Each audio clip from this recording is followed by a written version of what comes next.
রহমতুল্লাহি ওয়া বারাকাতুহু। সম্মানিত দর্শক, বাংলাদেশের রাজনীতি জটিল থেকে জটিলতর হচ্ছে। নির্বাচন নিয়ে যে স্বপ্ন, যে আশা বিএনপি এবং অন্যান্য যারা দেখছিলেন, তাদের সেই স্বপ্ন ক্রমশ দুঃস্বপ্নে পরিণত হয়ে যাচ্ছে। অন্যদিকে নির্বাচন নিয়ে যারা পলিটিক্স করছিলেন, রাজনীতি করছিলেন, তারা আপাত দৃষ্টিতে তাদের সেই রাজনীতিতে সফল হচ্ছেন। বিএনপি যে এক্সপেক্ট করেছিল, আশা করেছিল যে তাদের কথা মতোই 2025 সনে ডিসেম্বরের মাসে নির্বাচন হবে, এবং তাদের যে আত্মবিশ্বাস ছিল এটি ছিল একেবারে আকাশচুম্বী। বর্তমান সরকারের কোনো সামর্থ্য নেই, শক্তি নেই বিএনপির এই যে শক্তিমত্তা, ডিসেম্বর মাসে নির্বাচন আদায় করে নেওয়ার শক্তিমত্তা, এটাকে চ্যালেঞ্জ জানানোর।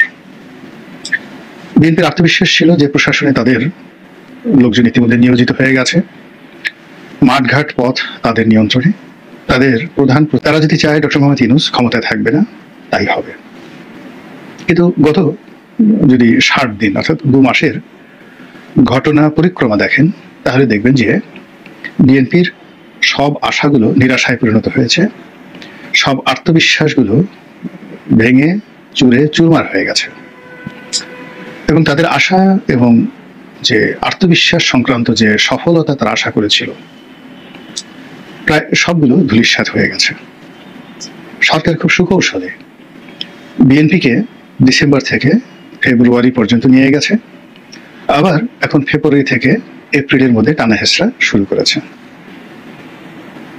বিএনপির যে জনতার মেয়র বলে খ্যাত এশরাক, তো ইঞ্জিনিয়ার এশরাককে প্রথমে সেই যমুনার সামনে থেকে ডক্টর মোহাম্মদ ইউনূসের পলিটিক্স শাহবাগ পর্যন্ত ঠেলে দিয়েছে, শাহবাগ থেকে নগর ভবন, আর সেই নগর ভবন থেকে তাকে এখন তার বাড়িতে ফেরত পাঠানো হয়েছে। রাজ্যের হতাশার বিমূর্ত প্রতীক। তো সেই তরুণ নেতার যে অপ্রাপ্তি এবং সরকার কর্তৃক নাস্তানাবুদ, এবং তাকে নিয়ে যেভাবে জামাতের লোক, এনসিপির লোক ঠাট্টা করছে, মস্কারা করছে, এটুকু আগামী দিনে তার রাজনীতির যে ইমেজ, এটা পুনরুদ্ধার করা সত্যিকার অর্থে তার জন্য কঠিন হবে। দ্বিতীয়ত, সরকারের যারা কর্তা ব্যক্তি যেভাবে তাকে টার্গেট করেছে, সেক্ষেত্রে এই সরকার যদি ক্ষমতায় থাকে এবং এই সরকার অধীনে যদি নির্বাচন হয়, তাহলে এশরাক মেয়র তো দূরের কথা, অন্য যে কোনো নির্বাচনে সরকারি প্রশাসন যন্ত্রের যে বদনজরের কবলে পড়বে, সেটা কাটিয়ে ওঠা তার পক্ষে সম্ভব হবে বলে আমার কাছে মনে হচ্ছে না। তো যেটা বলছিলাম যে ডক্টর মোহাম্মদ ইউনূস এবং তার যারা লোকজন বিএনপিকে খুব সুকৌশলে ডিসেম্বরের যে দাবি, সেই দাবি থেকে ফেব্রুয়ারিতে নিয়ে গেছে লন্ডন বৈঠকের মাধ্যমে। এখন লন্ডনে একটা বৈঠক হয়েছে তারেক রহমান সাহেবের সঙ্গে ডক্টর মোহাম্মদ ইউনূসের, এবং সেই বৈঠককে কেন্দ্র করে অনেকগুলো আশা, অনেকগুলো ভরসা, অনেকগুলো যাকে বলা হয় স্বপ্ন বিএনপিকে আবেগ আপ্লুত করেছে। তারা দেখতে পাচ্ছে যে এই ডিসেম্বর এলো বলে, তারপর এই ফেব্রুয়ারি এলো বলে, তারপর ফেব্রুয়ারি মাসের 15 তারিখে যদি নির্বাচন হয়, 16 তারিখে আমাদের ক্ষমতা, আমরা প্রধানমন্ত্রী, আমরা রাষ্ট্রপতি, আমরা এমপি, সব কিছু আমাদের অধীন। এবং এই স্বপ্নে তারা বিভোর হয়ে ডক্টর মোহাম্মদ ইউনূস এবং তার যারা লোকজন, তাদের পুরো রাজনীতির প্রায় সবগুলো সমীকরণ বিএনপির বিরুদ্ধে চলে গেছে, এবং ডক্টর মোহাম্মদ ইউনূসের পক্ষে চলে গেছে, জামাতের পক্ষে চলে গেছে। এবং বিএনপি যে আপাতত যে আত্মবিশ্বাস, সেই আত্মবিশ্বাসটা মানে এমন একটা জায়গাতে চলে এসেছে, এবং বিএনপিকে টেনে হেসড়ে এমন একটা জায়গায় আনা হয়েছে, তারেক রহমান সাহেবকেও টেনে হেসড়ে এমন একটা জায়গায় আনা হয়েছে। এখন নাহিদ বড় না তারেক রহমান বড়, এদেশে নাহিদের অবদান বেশি না তারেক রহমান সাহেবের অবদান বেশি, এই সকল কথাবার্তা হচ্ছে। সালাউদ্দিন সাহেব বড় নেতা না সার্জিস বড় নেতা, এদেশে তাসনিম যারা, তাসনুভা, ডাক্তার তাসনুভা, অন্যান্য যে সকল এনসিপি নারী নেতৃত্ব রয়েছেন, তাদের সমপর্যায়ের জ্ঞানী গুণী, লিখিত লেখাপড়া যায় না সেই নেত্রী, মহিলা নেত্রী বিএনপিতে নেই, এই ধরনের একটা ভাইব তোলা হচ্ছে।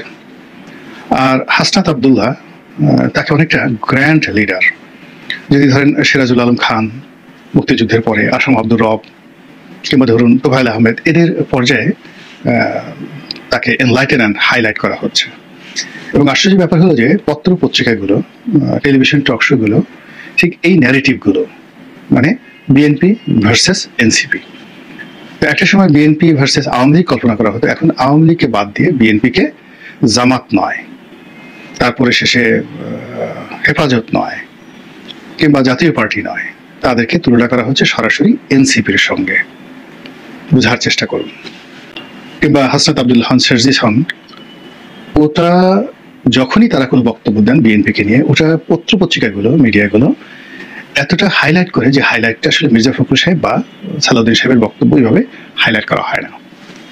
অথচ পত্রপত্রিকাগুলো জুলাই আগস্ট বিপ্লবের পর বা গণমাধ্যমগুলো বলতে গেলে বিএনপির দখলে, মালিকানা এবং নিয়ন্ত্রণ।